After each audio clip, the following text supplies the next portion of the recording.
welcome back to Sweet Reflections Candle Co. Today I would like to dive into the wonderful world of candle making. Now, if you ever wanted to create your own beautiful candles at home, then you're in the right place. In this video, I will guide you through the basic techniques and what materials that you will need, and some tips to make your candles truly unique. So guys, with that being said, if you see me looking down, obviously I'm looking at my notes. And yeah, with that being said, let's get started. So over here, guys, I have a whole array of items. Let's go over some of the materials that you're going to need. First, you're going to need your wax. You're going to need your wax. This particular wax right here is for luxury candle making. As you can see how smooth and creamy it is. Waxes do come in different forms. You got paraffin, beeswax, cocoa wax, apricot, cocoa apricot. It's just so many different variations of wax. You have to make your own selection as to how you want your candle to be. Personally, I want luxury candles, so I'll use a luxury wax. Number 2, your wicks. Now, you could either use a cotton wick or you could use a wood wick. I like both. Okay, then you want to choose your container. Ooh, you want to choose which container to use. This particular one right here, this is a 16-ounce candle, and it comes with the the top. You can get these from Candle Science, and you can also get your jars from Amazon. Here's another container that I like to use for special occasions. Champagne. Ooh.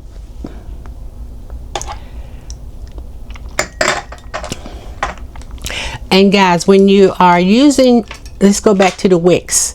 With your wicks, you want to have what is called wick stickers. So you even want to place it on here, put it on the bottom of here, and then place your wood wick in here like so. And then you want to center it into the center of your jar like so. And the same concept with cotton wicks. With cotton wicks, you want to use your wick sticker.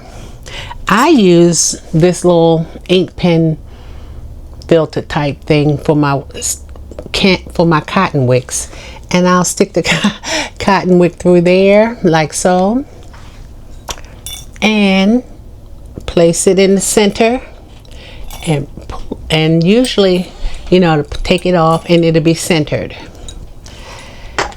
You also want to have a wick centering tool. Place that on top of the wick, on top of the container, and it centers your wick. Okay. You want to have a wick clipper. You can use scissors. I just use this wick trimmer. Okay, as far as your wicks are concerned and your containers. Now guys, if you want to use you want to use a fragrance oil inside of your wax, this particular one I'm using, this one is very vanilla, and I get it from Candle Science. You can also, here's another one that my clients really like. It's called Clean Scent. Okay. And they smell awesome. Excuse my big head. They smell awesome. And sometimes, guys, you may want to add a little color to your candles. I do all the time. I love colors in my candles. Now with that, you want to use a dye, a little drop of dew. These things last so long, it's almost unreal. These I get from Candle Science also.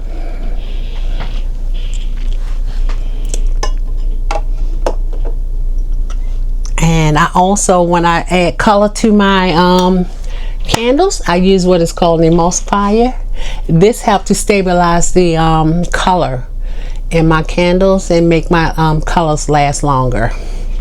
You can get this from Candle Science also. You can use, guys, either a double boiler or a wax melter. I don't know if you can see my wax melter over there, right there. Or you could use a double boiler. And when I say double boiler, I have right here like a little heat pan, or you can use your stove. When you're using the double boiler, you probably want to use your stove.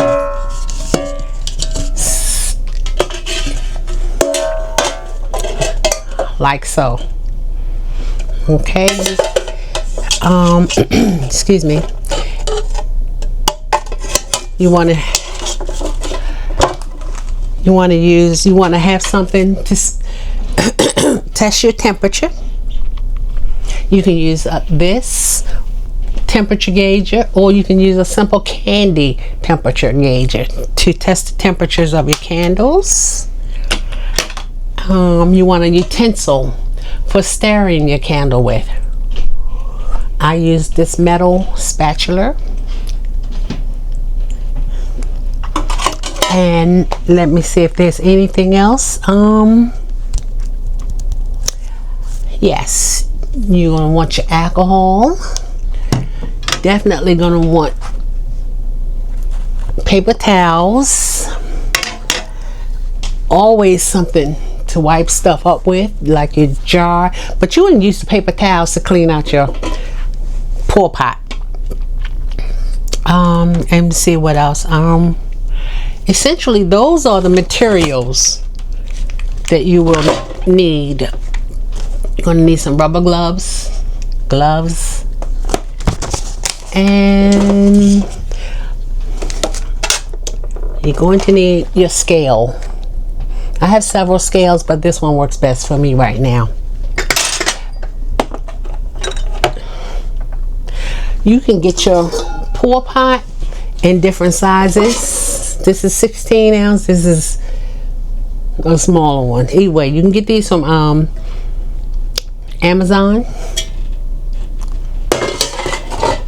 I started out using the smaller one because I wanted to test to see if I really wanted to make candles, and I did. So I ended up using the larger ones. So guys, with that being said, if you decide to sell your candles, you might want to make sure you get warning labels.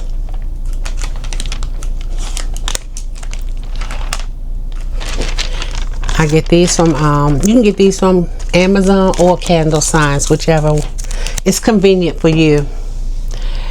So guys, with that being said, let's move on to melting the wax and putting on the ice. So I can see my notes. Okay, now that we've discussed basically everything that, you know, the materials that we're going to need to melt the wax, what you basically want to do is take your pot and you want to fill it to the bottom. Let's say maybe let's give it like not even halfway, like maybe 2/4 or a quarter, maybe 1/3 of an inch from this particular pot. And then you want to place your pour pot inside the double boiler. stove on a medium heat. So once you place that on the stove, you want to start adding your wax. You know, you want to start adding your wax.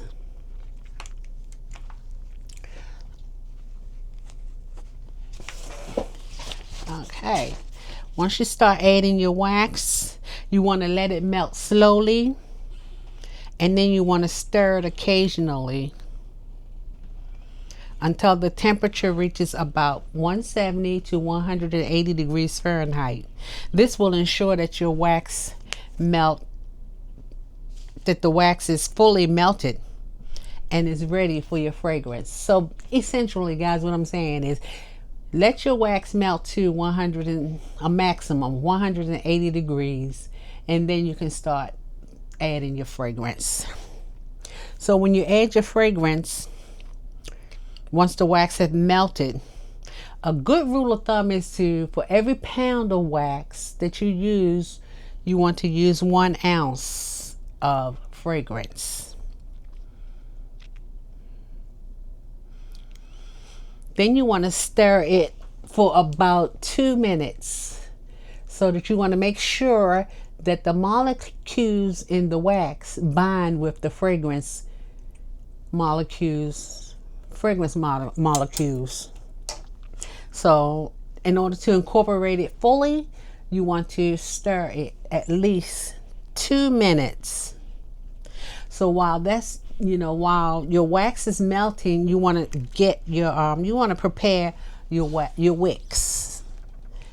So while your wax is melting, that's a good time to prepare your wicks. As I showed earlier, you want to add your wick stickers if you're using cotton, or wooden. Add your wick stickers, then place them in the center of your container.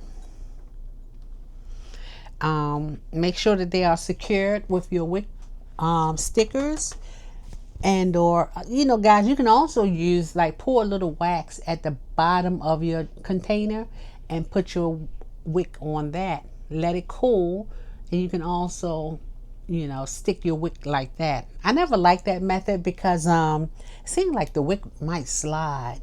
I'd rather use something that's sturdy, like the wick stickers. They kind of glue the wick onto the container, and they don't move.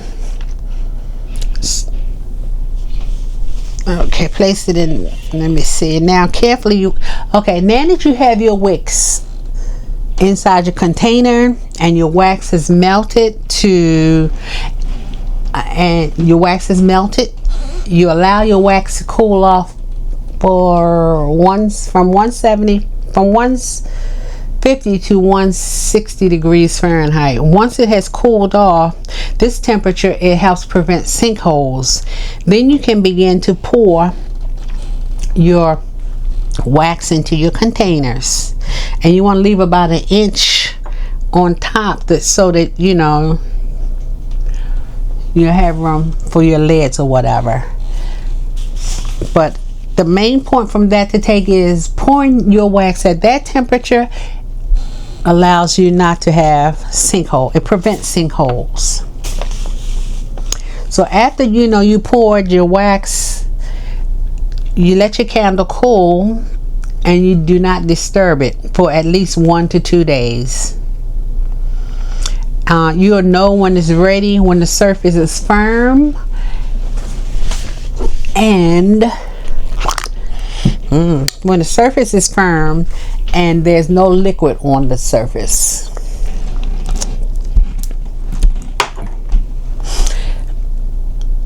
Now if you want a better finish on your candle, you can let it sit for at least 24 hours before you burn it.